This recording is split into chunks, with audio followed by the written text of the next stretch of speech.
Assalamualaikum warahmatullahi wabarakatuh. Berjumpa kembali dengan Pak Budi di channel Pak Guru Budi, channel belajar asik, belajar menyenangkan.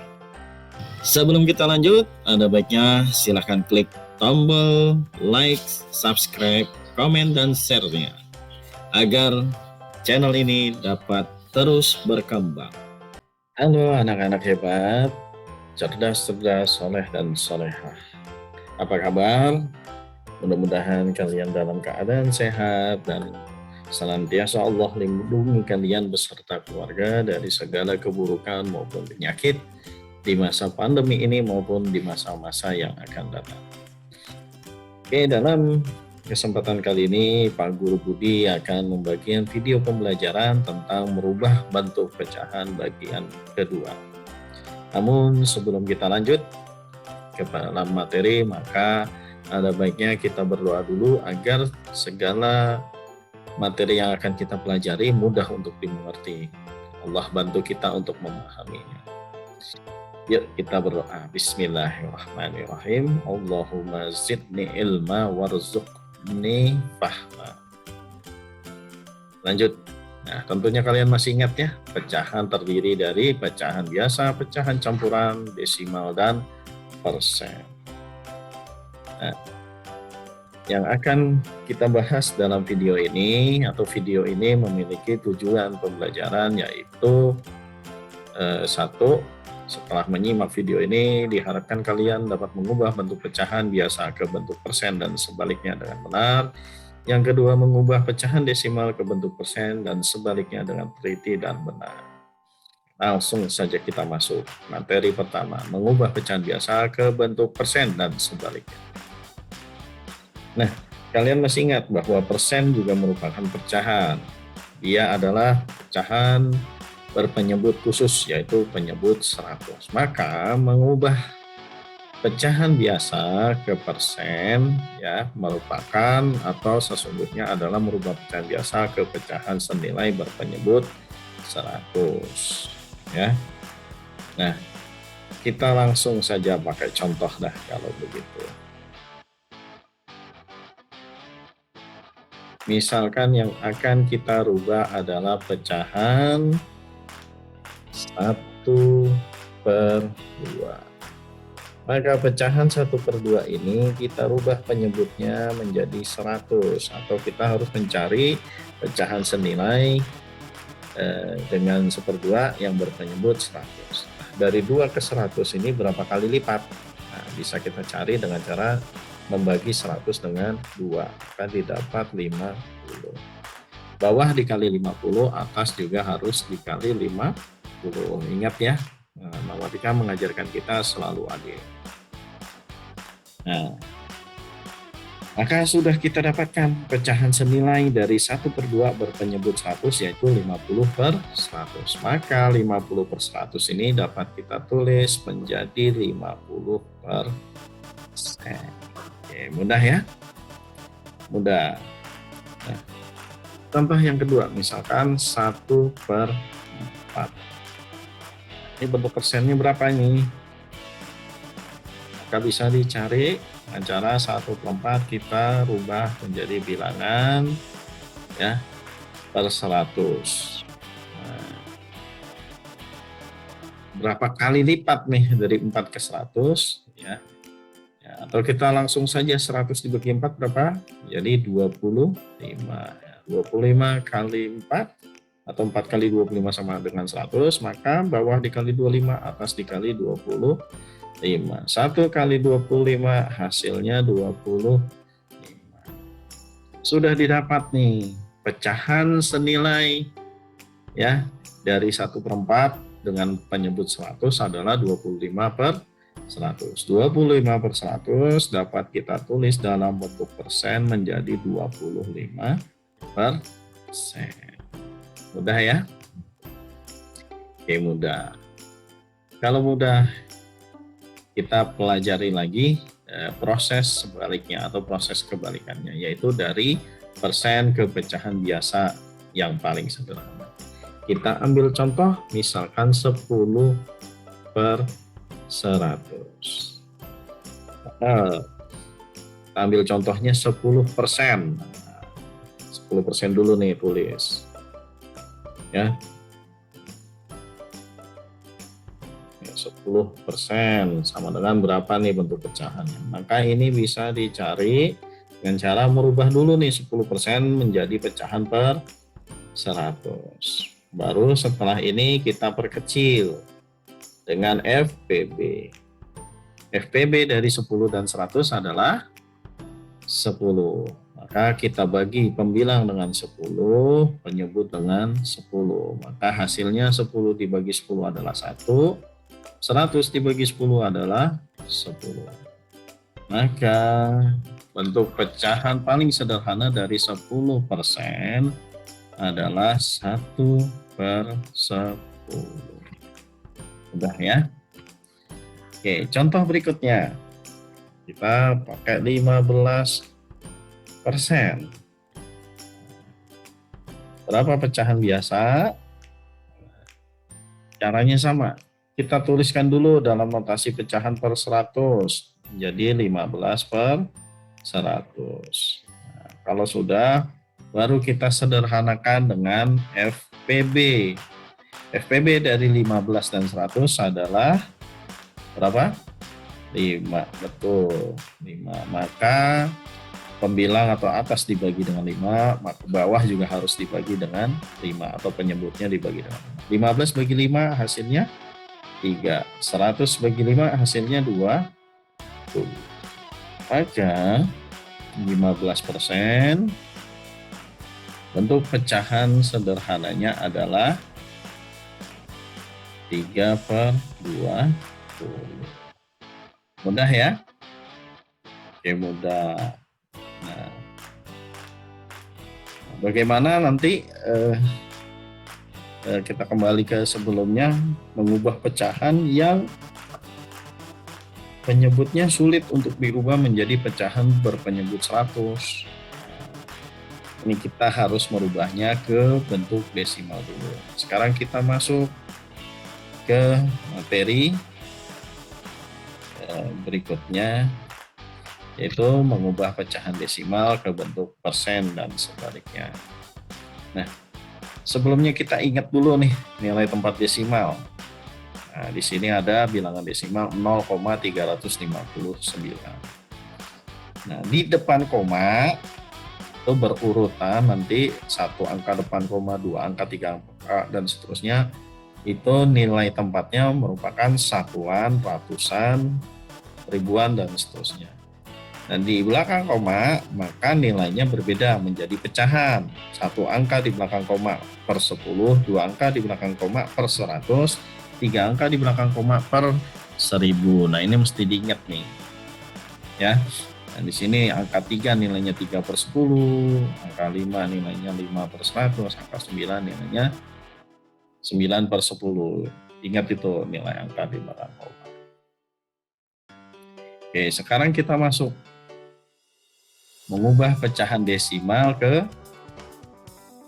persen. Contohnya, misalkan 0,2. Berapa persen? Nah, caranya gimana? Mudah.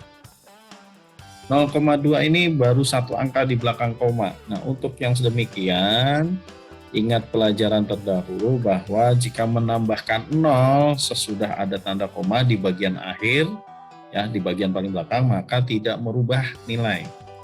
Nah, ini kita langsung saja tambahkan 0 menjadi 0,20. Nah, kita rubah menjadi pecahan biasanya berapa ini? 20/100. Nah, udah sama nih kalau 2 angka di belakang koma atau pecahannya sudah per 100, maka bisa saja langsung dituliskan menjadi 20%. Itu. Nah, contoh berikutnya misalkan 0,35 sama dengan berapa persen? Nah, gampang ini. Kan sudah ada 2 angka di belakang koma nih, udah 2 angka di belakang koma. Maka bisa saja langsung ditulis 35%, karena udah 2 angka di belakang koma. Nah sekarang mungkin contoh berikutnya, mungkin 4, 5, 6 misalkan. Berapakah bentuk persennya? 0,456. Nah, caranya gimana? Nah, ingat, kita tuliskan dulu nih di sini dah. Persen itu adalah batasnya 2 angka di belakang koma. Maka ini kita pisahkan nih. Nih, di sini kita pisahkan. Nah, komanya kita pindahkan ke situ. 45,6 per 100 ya. Nah, memang pecahan ini tidak lazim, 45,6 per 100 itu tidak lazim, tetapi ini untuk memudahkan kita mengubah ke persen. Maka di sini menjadi bilangan persennya adalah 45,6 per 100 ya. Maka ini ya 456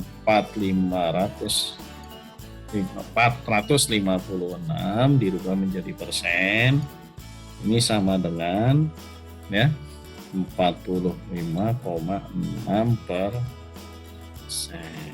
Tuh ya.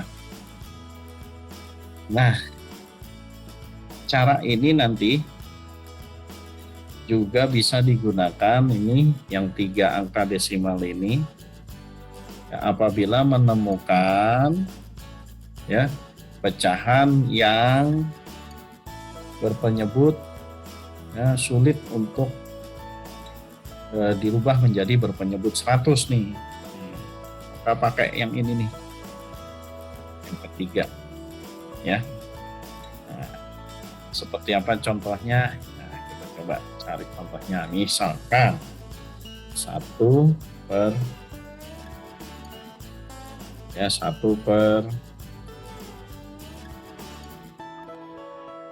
1/3 nih misalkan. Berapa persen? Gampang. Ini kita cari dengan cara susun ke bawah dulu.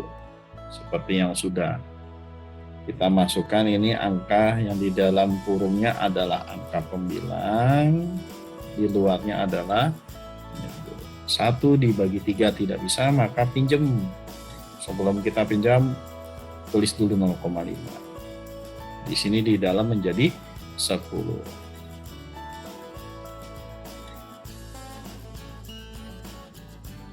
10 dibagi 3, maka hasilnya adalah 3. 3 kali 3 hasilnya 9, dikurang ini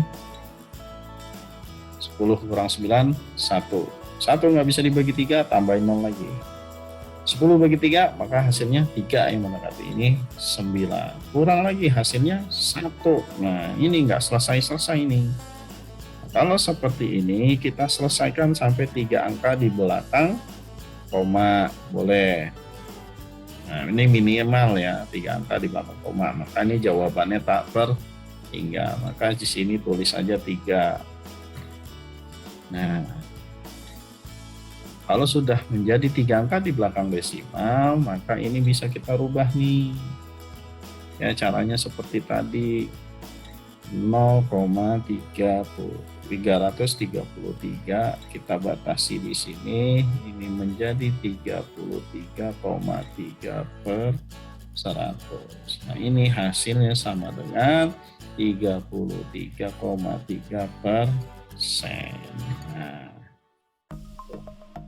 udah ya. Oke, contoh yang lain. Misalkan 2/6 misalkan, berapa persen? Sama, kita susun ke bawah dulu. Ini di dalamnya 2, depannya 6. 2 dibagi 6 nggak bisa, kita pinjam 0, tambahkan 0. 20 dibagi 6, ini yang mendekati adalah 6 kali 3, hasilnya 18. Dikurangkan, ini hasilnya 2 ya.